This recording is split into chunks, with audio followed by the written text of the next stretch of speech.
Seems like they're always rough from one Shabbat to another. Always seems like the time in between there is just rough, you know? One of these days we won't have to worry about the cares of this world anymore. So the days in between Shabbat won't be so bad anymore. Looking forward to those days. So this week's Torah portion we're going to go over is jam-packed with all kinds of stuff. The name of it is Chukat. Everybody know what Chukat means? No?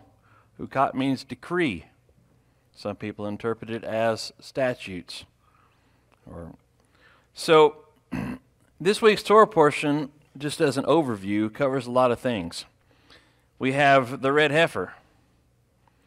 We have the death of Miriam. Moses and Aaron are actually forbidden from entering the promised land. Aaron dies in this week. They go to war with the Canaanites. Eleazar is made the high priest. Fiery serpents bite everyone. We have a bronze serpent. What's that all about? And some more war with the Amorites. So when looking through this Torah portion, the question was, what can I spend an hour only teaching on? So you guys might remember last year at this same Torah portion, I taught on the red heifer and how it related to Messiah. So I won't be teaching on the red heifer this morning, but if you want to see that, it is Chukat 19. You can see it on our YouTube channel, Emet HaTorah Odessa. You can go back and watch it in the red heifer part. Today, I'm going to focus on Moses and Aaron. This really stood out to me a lot, in several different reasons. Primarily, we're going to be in Numbers chapter 20 today. I realize that there's more to it than that. We're also going to touch on Judges. We're going to go through Hebrews, 1 Corinthians, Revelation, John some more, and Luke. And we're going to look at some other parts of the Torah portion as well. So, you guys get your Bibles out and get ready, because you got to make sure that I'm not lying to you up here. Right? Let's get started. I'm going to read Numbers chapter 20, verses 1 through 13. It says, And the children of Israel, all their congregation, came into the wilderness of Zin in the first month, and the people stayed in Kadesh. And Miriam died there and was buried there. Now there was no water for the congregation, and they assembled against Moshe and against Aaron. And the people contended with Moshe and spoke, saying, If only he had died when our brothers died before Yahweh. And why have you brought us up out of Mitzrayim? Take the rod in the assembly of the congregation, you and your brother Aaron, and you shall speak to the rock before their eyes, and it shall give its water. Moshe took the rod from before Yahweh, as he commanded him. And he said to them, Hear now, you rebels, shall we bring water for you out of this rock? Then Moshe lifted up his hand and struck the rock twice with his rod. But Yahweh spoke to Moshe and to Aaron, Because you did not believe me to set me apart in the eyes of the children of Israel, therefore you do not bring this assembly into the land which I have given them. These were the waters of Meribah, because the children of Israel contended with Yahweh, and he was set apart among them. All right, so this is where we're going to be focusing the majority of our time this morning. So I'm going to start it off with a question. The question is, why the difference? First of all, you see the assembly of the congregation, you and your brother Aaron, and you shall speak to the rock before their eyes, and shall give them water. And you shall bring them water to drink out of the rock and give drink to the congregation and their livestock. That ain't what happened, though, was it? Why the difference? This is one of the things we're going to spend a lot of time looking at, is why this happened the way it did. See, in Yahweh's reaction to the people's complaint, the Almighty appears very merciful and full of love. But why does their complaint stir Moses to anger when Yahweh was stirred to compassion? Did you see that? Never once did Yahweh say they were rebels. Never once did he call them out that they were speaking against him. He was very compassionate towards them. To us, it actually seems that Moshe's response was justified, right? Here we go again. Since they are repeating a former complaint, so then what explains Yahweh's empathetic response? If Moshe was right in the way he reacted, why did God react so sympathetically?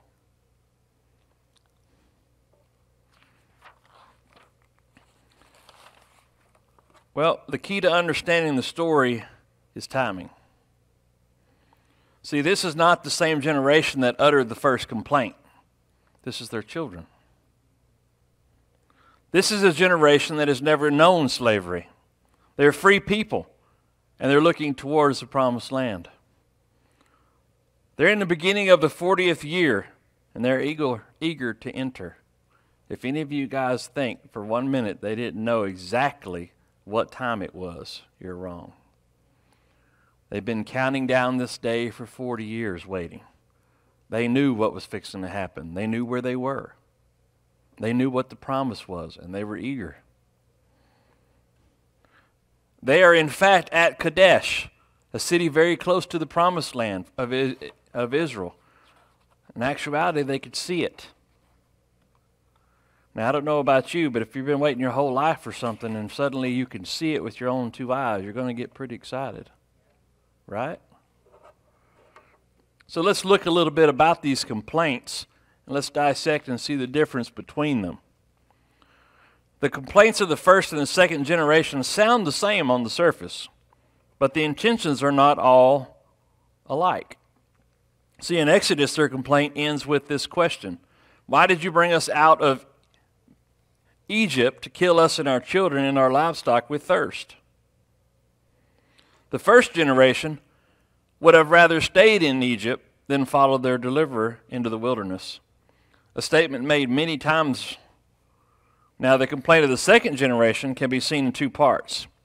They say, why have you brought up the assembly of Yahweh into the wilderness, that we and our livestock should die here?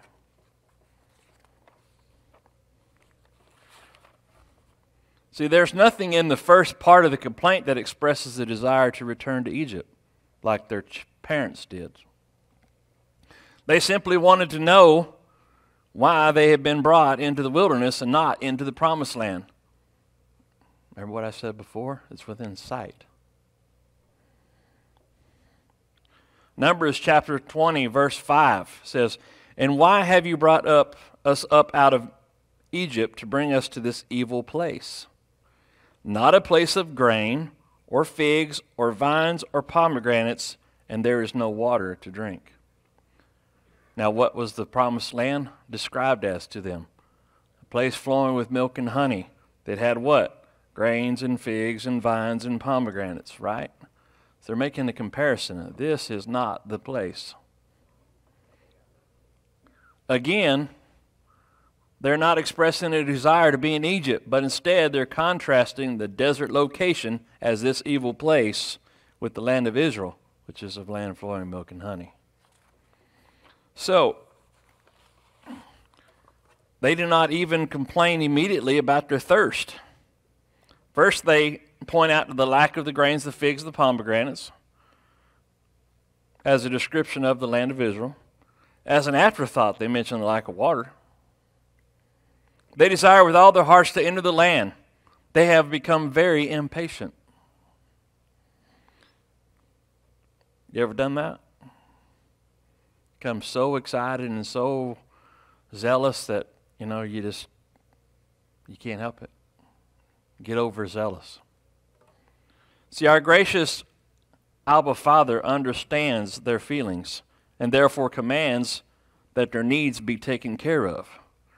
Moses and Aaron, however, judge the nation based on previous generations' attitudes and therefore see them as rebels.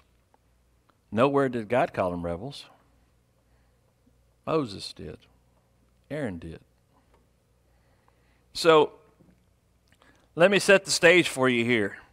Not only are they looking in Kadesh, which we'll talk about what that word means in a minute. They're coming to the end of the 40 years. Moshe has just buried his sister. Consequently, and if you didn't know, that's Aaron's sister also. She was the prophetess of Israel, and she has been there every step of the way on this journey. I would probably venture to say at this point, Moses is probably not in the best of moods. And he's probably not emotionally stable at the moment either. How long are you to mourn for, according to the Bible? 30 days, right? 30 days to mourn, is that right? Okay. Let me ask you this. What do we know from science about the human body? How long can it last without water before it dies? 3 days. You can go without water for 3 days before you'll die of thirst or dehydration. So, we can deduct at this point, since it opened up saying that this is where Miriam died, it's only been 3 days since they buried her.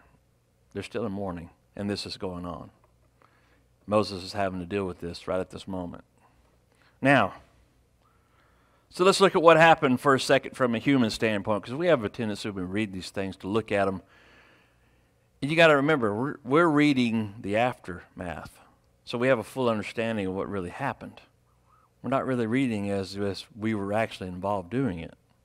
So how would you react is the question. See, there are some really important lessons to be learned here, because I would imagine that Moses in that state, the first thing that come into his mind when they started speaking was what? Oh, Lord, here we go again. 40 years I've been listening to this. 40 years. Buried my sister 2 days ago. Dealing with all this, and here we go again. The same people. At what point are you guys going to get it? Do you really think he listened to everything they said? Or do you think he just assumed he knew what they said? Just a question. The text doesn't tell us. But his response does, because he felt like they were rebelling once again. But Yahweh did not feel that way. As leaders of the congregation, as leaders in the community, as managers, bosses, mothers, fathers, wives, husbands, we have to make sure that we're patient and that we understand fully what actually is going on with the other people. We need to be careful to make sure that we listen to the full context before we assume we know what they're saying or doing. I'm guilty of this. So, and I can prove it to all of you. If I start to say something and I stop mid-sentence on this one thing, you all will continue speaking what I'm saying, right? I'll prove it to you. Okay. Mary had a little lamb. Everywhere that Mary went, you repeated, right? You assumed you knew what I was going to say because you've heard it before. But perhaps that's not what I was going to say. Perhaps I was going to say Mary had a little lamb and she decided to sell it to John for $20.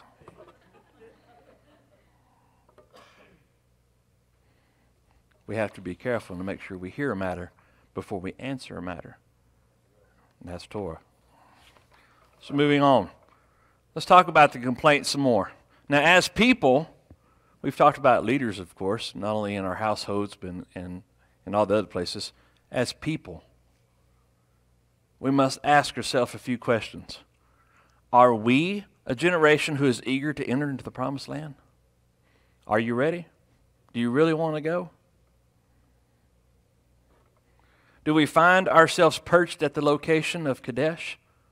Are you right there? You ready to go? Have we lost the slave mentality of Egypt?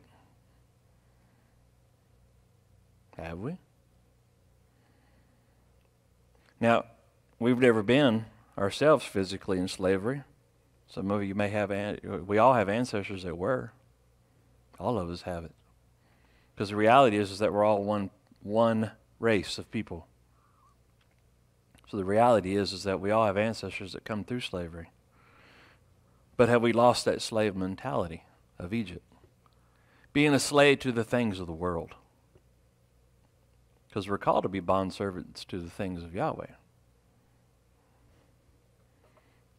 Do we trust that the Holy One of Israel, Yahweh himself, is actually preparing to take us into the land? Do we really trust that he's doing that? Do we complain every time we feel our needs are not being provided for?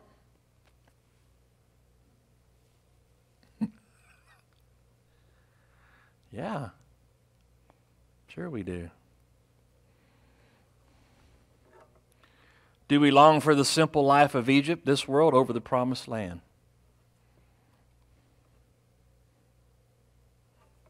It's good questions. Are we really ready to leave this world behind? I'm not saying that everything in this world is bad, but you understand where I'm coming from, right? Are we ready?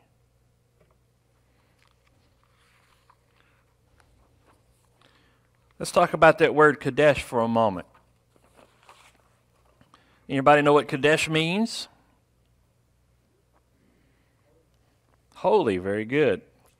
Kadesh can mean holy or set apart in Hebrew. The Israelites were in a set apart place, a holy place. It's the name of the place where they were at. This was also the place where the rebellion of Korah took place. Did y'all know that? It is also where the 10 spies returned and gave an evil report. Israel chose to refuse to enter the land the first time, and it is where Miriam died. But this place is a holy, set-apart place. But yet all these things happened there.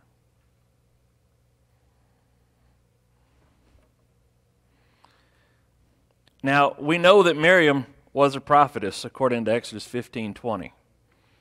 But her name actually means rebellious or contemptuous. In fact, her name is made up of two root words, mir, which comes from the word mar, which actually means bitter, and yam, which is sea or a large body of water. So her name literally can be translated as bitter water or contemptuous water. I guess it was fitting. Now, on a side note, the rabbis actually point out that since Moses was instructed to strike the rock in Rephidim in the wilderness the first time, the water came from them, that they never lacked for water in the wilderness until Miriam's death 38 years later. There's actually a whole entire teaching on this. You can find it in the Mishnah, and it talks all about it. But it's interesting because when you look at Miriam's life, it always seems to revolve around water. When Moshe was taken by his mother and put in a basket, he was set into the Nile River, into the reeds. Who was watching? His sister Miriam.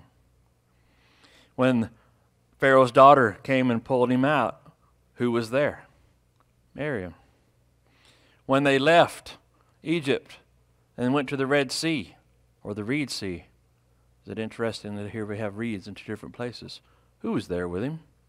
Who was there with the children of Israel? Who was there with Moses? Miriam. Departed the sea, right? When they left and crossed the sea, what was it that Miriam did? On the other side, when they closed it up, what did she do? She began to sing, and what did she sing? Praises to Yahweh. The rider and the horse were thrown into the sea. Remember that song? And then when they came out into Kadesh the first time, and there was no water, who was there? Miriam. When Moses struck the rock the first time, water came out. Who was there when the waters that they found were bitter? Miriam. Moshe was commanded by God to throw wood in, and it turned sweet. And her very name means bitter water. And now, here we are all the way back, full circle. And there's other places where you can read where she would sing, and the wells would spring up with water in the desert. So her whole entire life revolves around water, even her name. Well, now she's gone.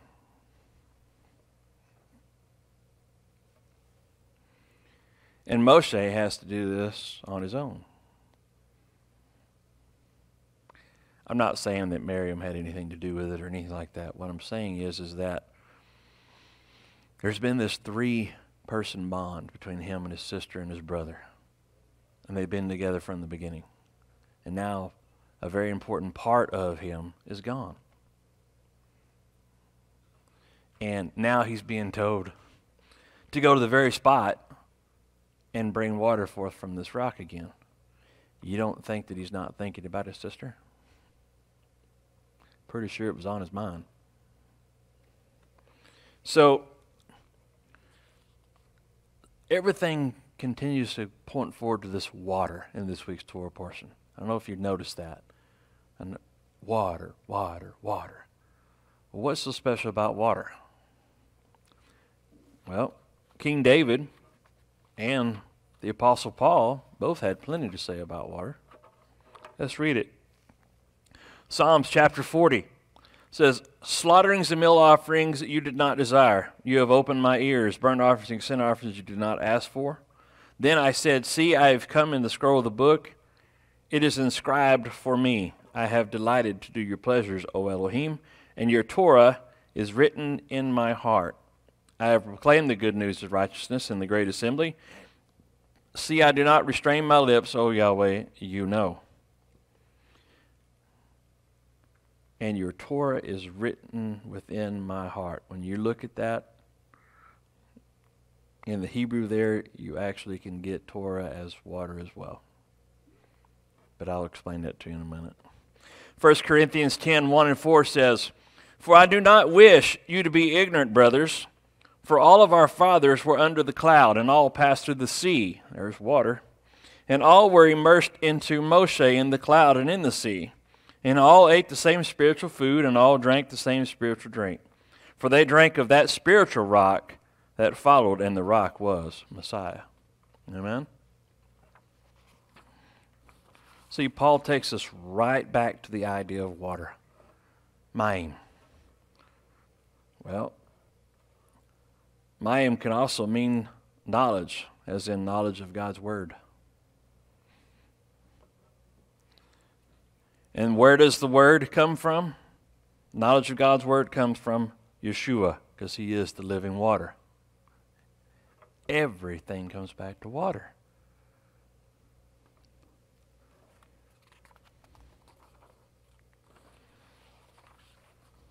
So it says the place was named by Yahweh as the waters of Meribah, right? Which means, actually means contention. Waters of contention or strife. Meribah, contention or strife. The picture here is really simple. This is the whole picture I'm trying to paint for you. In the flesh, you have people that need water to survive in the wilderness, in a dry place, or in a sterile place. Water represents the knowledge or the wisdom of Yahweh's Word. The Zohar teaches that just as the physical waters above and below were poured forth at their loosening by God in the 600th year of Noah, in the 6,000th year, the waters of Elohim, which in this case we're calling the knowledge and the wisdom of His Word, will pour forth in preparation for Mashiach's coming. You can read this in Daniel 12. Daniel 12 says that in the last days that knowledge will be increased on the earth before the coming of the Lord. I believe that every one of you listening to my voice right now is part of this fulfillment, because every one of you has come to the knowledge of the Word and come out of Egypt, come out of Babylon, and began serving the Elohim of Abraham, Isaac, and Jacob. So you're seeing it already happening. But this is just the beginning. This is just the beginning. See, there is a message for all of us here. The kahal, the congregation. The message is, don't contend with Yahweh or his servants that are here to teach you about Mayim, the water of the word. And for the leaders, don't give in to contention by getting overcome with anger.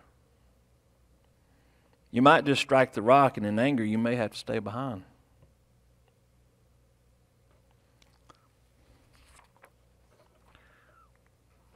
Since we're talking about this rock, I thought I would include a little thing for you here. Some pictures behind me here. This is the place that is believed to be the actual location of Kadesh. Here is the rock. It is located in the Sinai Peninsula in Saudi Arabia. Now, if you take a look at it here, this is it right here. It is emphatically called Split Rock. Here's a picture of it where he's standing here. This is the valley where the water would have flowed down into. You can see each one of them. About 28 years ago, a couple named Jim and Penny Caldwell found this after spending 12 years in Saudi Arabia searching for this very thing. They found this. Now, the interesting thing about this is when you look at this rock, you're going to see right here, this is water.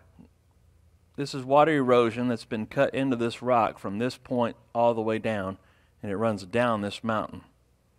Okay? Nowhere else on the mountain or nowhere else in the region do you find any water whatsoever erosion done. Only right here. It is cut like running water would cut a rock basin in a river. Isn't that interesting? Now, I'm not going to spend all of our time actually going through this. If you really want to look into it some more, you can look it up on the internet. The website is splitrockresearch.org. It has more pictures and places and maps and all about their journey and them, and you can really see it better than way up here on the screen. So if you want to take your time and check it out, it's really worth the time. It's very interesting. It's really, to me, kind of brings together the reality. You know, it shows the Bible is real. When you can see a place like that, and you can see that that's split like that, and the water, obviously, that's cut down through it, is there any other explanation that you can come up with? Is there anything that any of you could come up with that would cause that to happen? And the interesting thing is that there's no natural water source under it.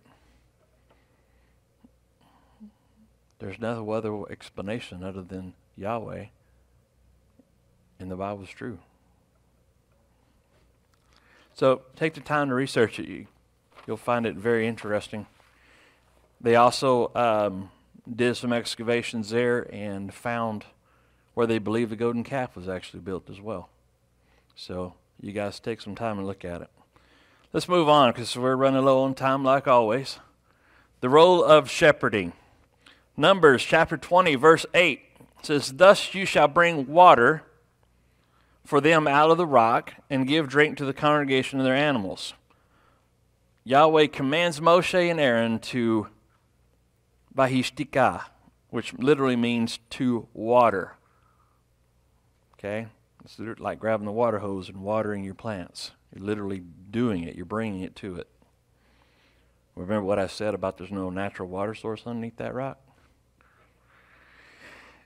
It is in the sense that a shepherd actually waters his flock.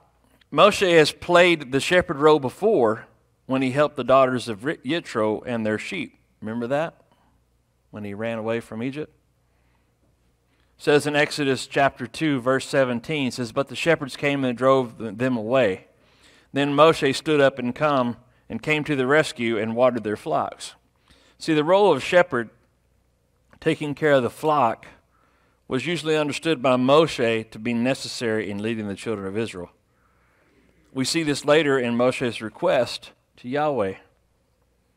In Numbers chapter 27, 15 through 17, Moshe spoke to Yahweh, saying, "Let Yahweh, the Elohim of the spirit of all flesh, appoint a man over the congregation, one who goes out before them and comes in before them, who leads them out and brings them in, so that the congregation of Yahweh be not like sheep without a shepherd."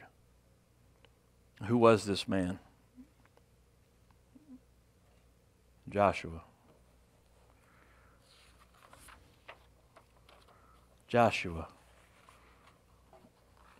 Just happens to be spelt the same way as Yeshua. Jesus. But I thought everything in the Old Testament was old. Isn't that interesting? So, back to Moshe and Aaron for a moment. Moses and Aaron lost it. There's really no other way to put it. They lost it. You ever had one of those moments where you just lost it? Said, I can't take it anymore. Done. And you just lose your ever-loving mind for a moment? Yeah, I know none of y'all have done that. You're all holy. I understand. It's only me. I'm the only one that's ever done that. I'm speaking just for me. If any of y'all raised your hand, I didn't see it. They did. They lost it. The command that Yahweh gave Moshe in Leviticus was intended for Moshe to practice leadership style of shepherding. Right? The one who waters his flock from the rock. The problem was when Yahweh specifically requested that Moses should be the one to give drink to the congregation of their animals. It is instead reported that the congregation and their animals drank, almost as if they did it independently of Moshe, that he had nothing to do with it. See, Moshe was instructed to take Aaron's rod and speak to the rock. Is that not what he said? Speak to the rock, and it shall give its water. That's what he said. Speak to it. Now, in the wilderness, that meant literally water, right? But in our time right now, what does it mean to us? It means also the knowledge and wisdom of the living water, the word of Elohim. So in Moshe and Aaron's anger over yet another contention, they belittled the people, called them rebels, struck the rock not once but twice. It did not give glory or esteem for the water to Yahweh. Now Paul warns us about things like this in Ephesians 4. He says, be angry but do not sin. Moshe and Aaron's sin caused both of them to be forbidden to lead Israel into the land of their inheritance. That's a very high price to pay for a few minutes of consuming anger. Very high price to pay. None of us are immune to this. You know, when we read these stories about Aaron and Noah and all these people in the Bible, we seem to think that they were all superheroes types. You know, they were perfect in every way, and they could do things that only superhumans could do that you can't do. And they had no problems and faults whatsoever, right? No. Moshe was a murderer. He killed a man before he left Egypt. And here, his anger just kept him out of the promised land. The same anger that caused him to kill an Egyptian. Now, there's a difference between righteous indignation and outright anger. So that means there's reasons behind it, but the point is that it still happened. David, King David, greatest one of he's our king, right? The throne was established through David. He was an adulterer and a murderer. See, everyone has their faults. No one is above sin. Okay? It's something in our life we have to deal with and put aside. So, be angry, but sin not. This would be a great time to plug VSC Ministries. It'd be a great time to plug that. Which, when we have the announcements later, you guys will hear about it. But I'm not going to bore you with it at the moment because I'm trying to move along here.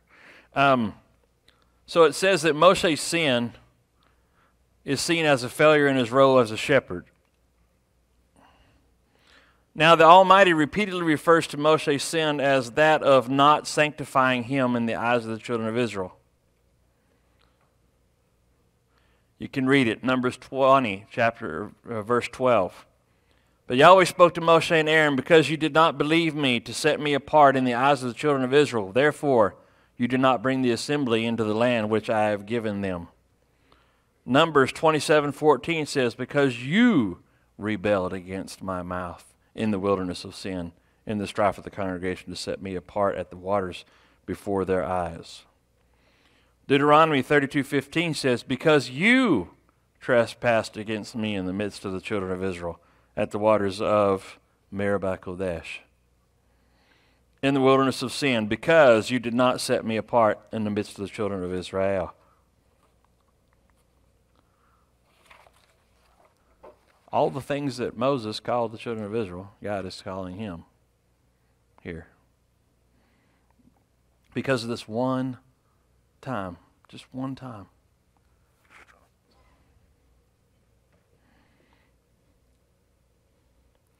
Now, there's other places where Yahweh sometimes lists other reasons, such as lacking trust and trespassing against him. And he even labels him as a rebel.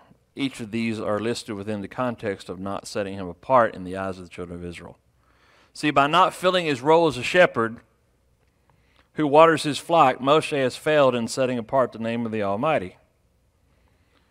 We can also turn that around and say that to set him apart is to fulfill the role of a shepherd. This then explains the fate of Moshe and Aaron. So, my question to you is, what will be our fate? What will be my fate? What will be your fate? See, we're all shepherds to someone, and we're all sheep to someone else.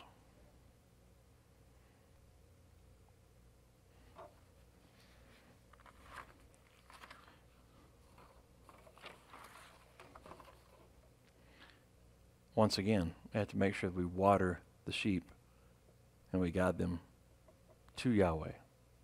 Right? And at the same time, as sheep, we need to make sure that we are following the shepherd that's guiding us.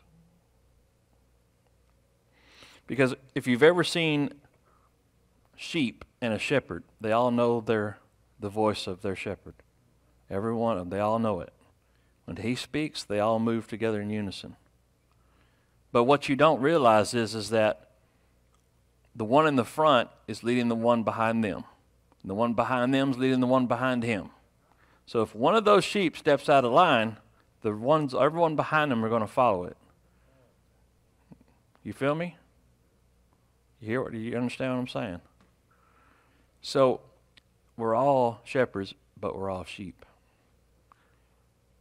So sometimes we'll say, well, it doesn't really matter what I do. It's all on me. Well, no, it's not. It's on your children, your grandchildren, your great-great-great-grandchildren to come, because they're following behind you. Just something to think about. Something that was on my mind last night when I was reading through this. A lot of time when I get up here, a lot of time I'm speaking to myself, in case you're wondering. So, let's talk about the staff for a minute. The staff that strikes the rock also provides us with interesting insight. The staff has already been labeled as a sign against the rebels, right? Numbers 17:10 says, and Yahweh spoke to Moshe, bring Aaron's rod back before the witness to be kept as a sign against the rebels, so that you put an end to their grumbling against me, lest you die. This could explain why, when Yahweh told Moses to take the staff from before Yahweh in this week's Torah portion, because this was not a situation requiring the staff against the Israelites as rebels. Did you see that? Did you notice that in the Torah portion? This particular staff was the dry stick of Aaron that had sprung to life after all the incidents following the rebellion of Korah. That was last week. In the Korah rebellion, they took everyone's rods from the leaders of each one of the tribes, put them inside the tabernacle. The next morning, Aaron's rod was budded, had flowers, and had almonds on it. And it was kept before the Lord as a sign, right?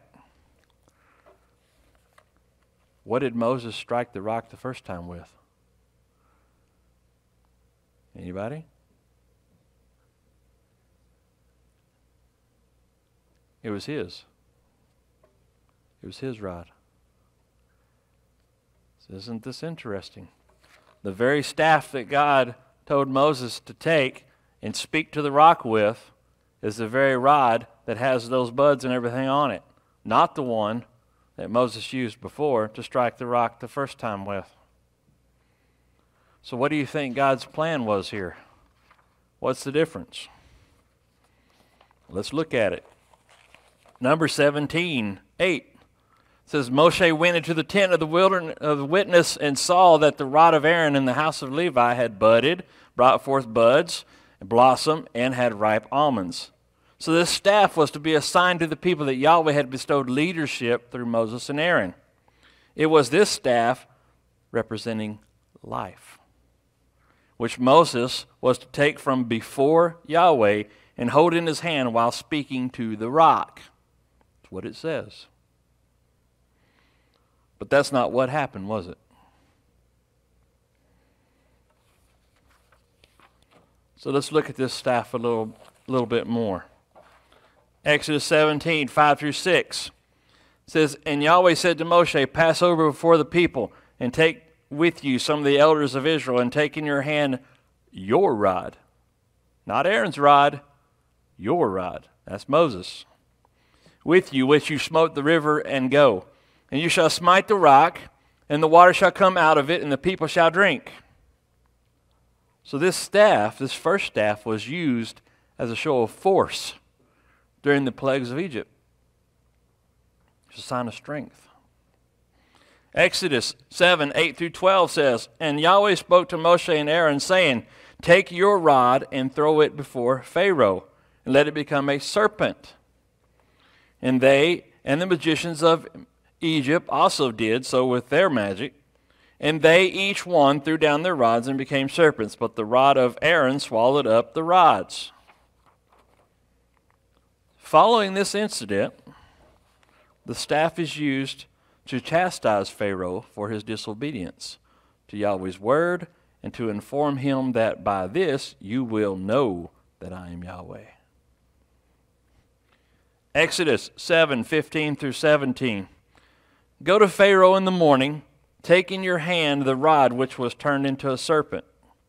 Thus said Yahweh, By this you know that I am Yahweh. See, I am striking the water which are in the river with the rod that is in my hand, and they shall be turned to blood.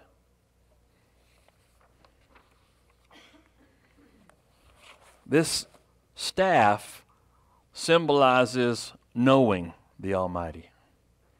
It represents the defeat of Pharaoh and the striking of the very life force of Egypt itself. You could very easily put the world there.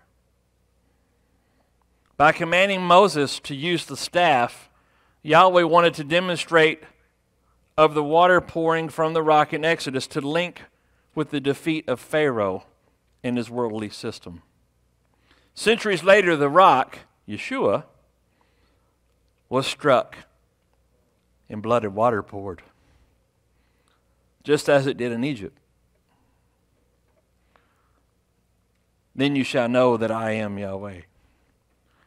Matthew 26:31 says, Then Yeshua said to them, All of you shall stumble in me this night, for it has been written, I shall strike the shepherd, and the sheep of the flock shall be scattered.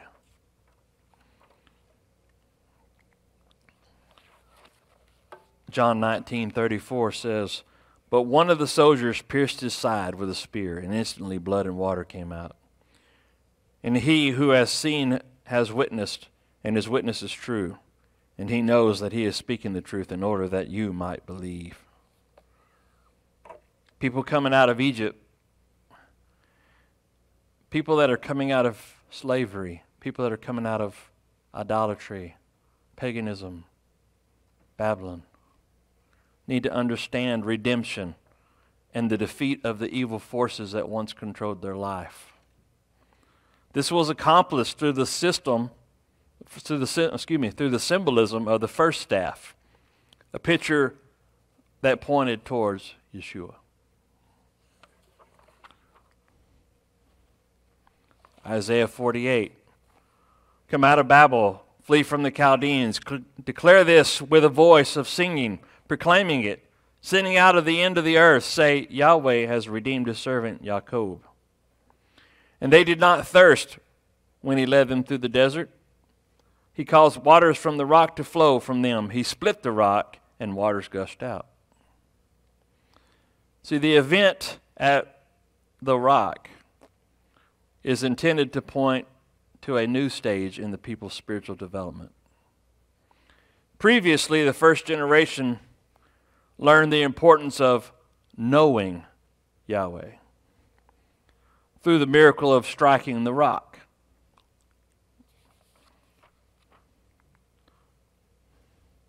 Remember before we read in 1 Corinthians, and all drank the same spiritual drink, for that drank of the spiritual rock that followed, and the rock was Messiah. In the book of Numbers, Yahweh intends for the people to understand words through the example of Moshe and Aaron, as the sprouting staff is used in combination with speaking words to the life-giving rock. He was to take Aaron's rod, his staff, that had the buds on it, and go speak to the rock. Life. This is what it means to set the Almighty apart, to be set apart through His Word. You can read it in John 17:17. Set them apart in your truth. Your Word is truth. See, there's a difference between knowing about God and knowing God. Big difference. And this is what this transition is all about. Speaking to the rock instead of striking it. It's not about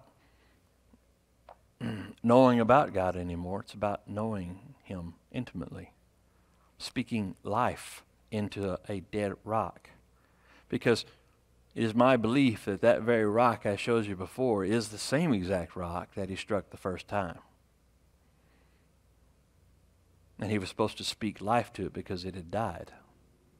And instead He struck it again. So if that rock is Messiah, you can see why Yahweh wanted to teach this. He was struck in order to provide water. But this time, you'll be speak life to him and it will resurrect. Do you get what I'm getting at here? See, without actually realizing it, Moshe actually undermined the lesson the new generation needed to actually learn.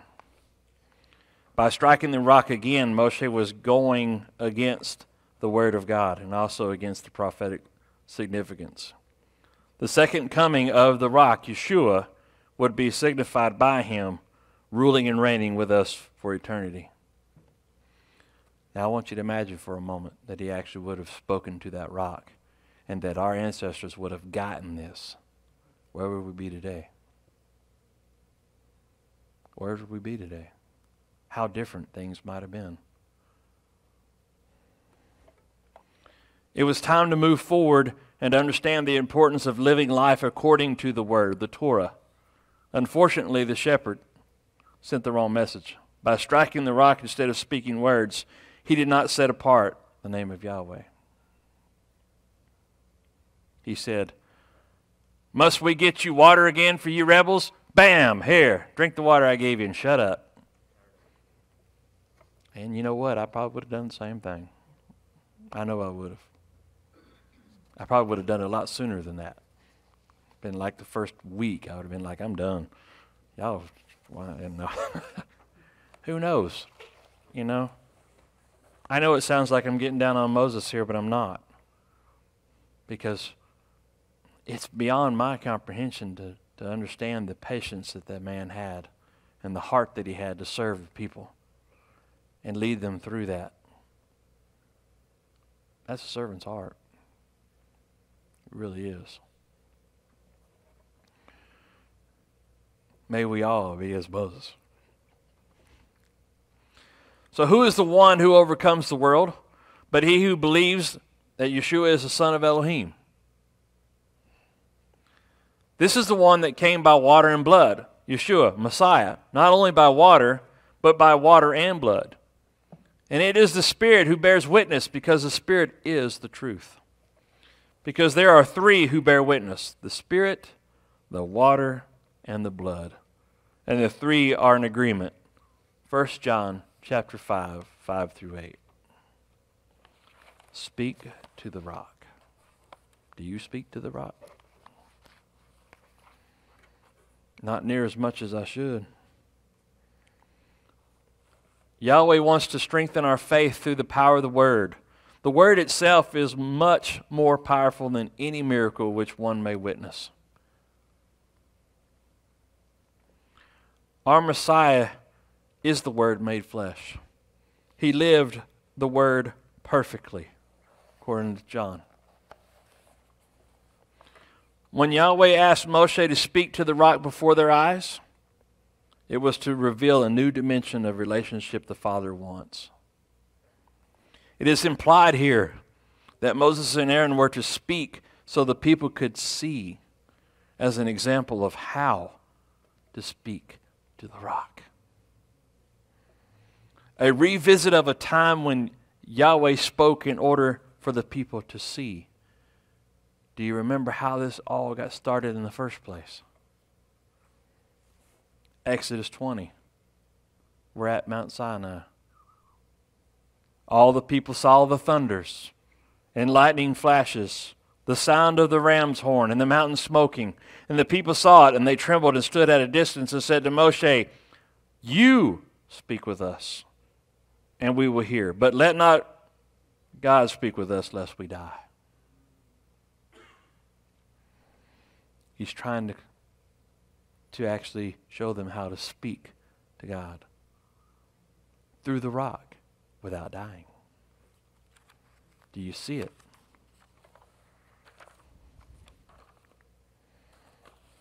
Yahweh wanted Moshe and Aaron to exemplify a new instruction by using their voice to speak to the people. As Exodus 20 indicates, the people requested that if Moshe would speak, it would result in them hearing, or Shema. This was the reason for the instruction that Yahweh gave Moses. This was the reason. This was it. It's the whole entire point in this week's Torah portion. If Moshe would have spoken, he would have actually fulfilled Exodus 20. And he would have given the people the opportunity to hear and learn about Messiah. That was the teaching. That was it. Yeshua came as a prophet like Moshe. He spoke to us these words of the Torah because he is the good shepherd who brought life, symbolized by the budding staff, and who sets apart his people in the area where Moshe fell short. John 10:10, "I have come that they might possess life and that they might possess it beyond measure. I am the good shepherd. The good shepherd lays down his life for his sheep." John chapter 17:19, And for them I set myself apart, so that they too might be set apart in truth.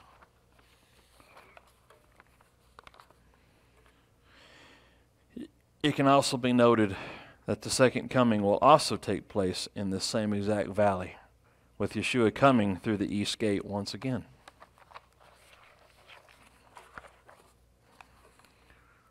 Now, according to our own request on the mountain that we made in Exodus chapter 20, we must hear and obey.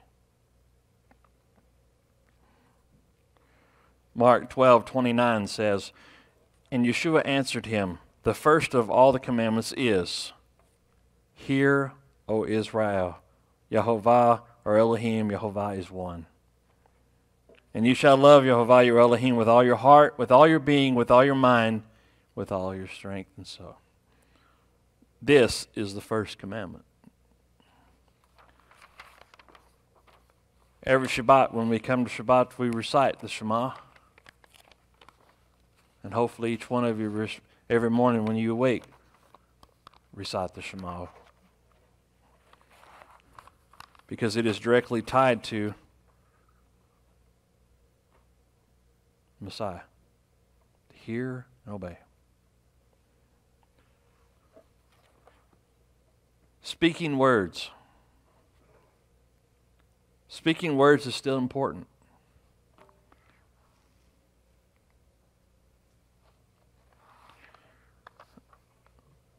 Words are the food the shepherd offers the sheep.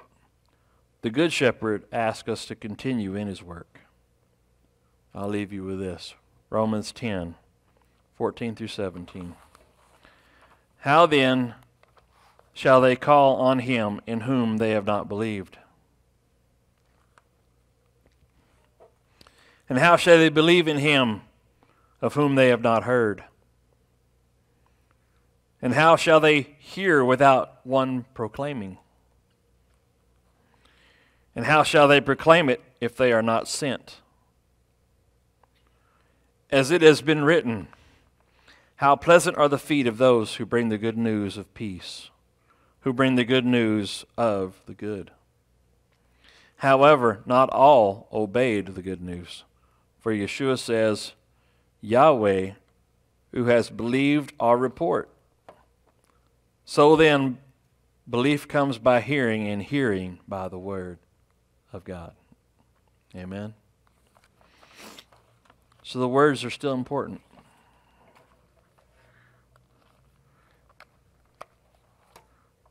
I believe that is why Messiah says, don't follow after the false messiahs who work miracles here and there. What does he tell you to do? Look to the Word. The very same thing that God was going to have Moses teach right here at the rock. Miracles aren't what it's all about.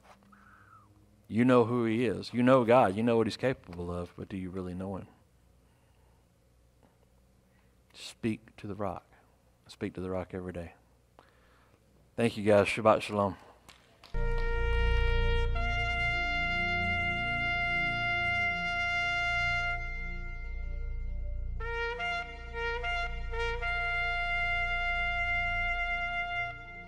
Thank you for watching a teaching from Emet HaTorah.